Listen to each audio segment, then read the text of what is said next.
2019 अन्यतम अतिथि ओडिशा बिहार निगम अध्यक्ष श्रीजुक्त ईश्वर चंद्र पाणिग्राही महोदय एवं स्पोर्ट्स ऑफिसर आमर जेना बाबू उपस्थित रंगारंग कार्यक्रम माध्यम कोरापुट युव महोत्सव उद्घाटित जिला संस्कृति भवन ठारे कोरापुट युव महोत्सव 2019 उद्घाटित हो जाइए।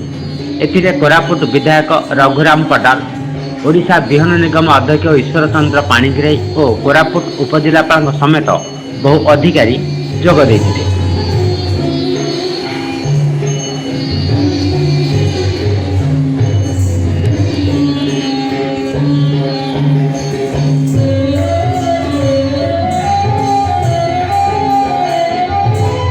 कोरापुट पूर्णचंद्र पट्टनायक रिपोर्ट ग्लोबल टीवी।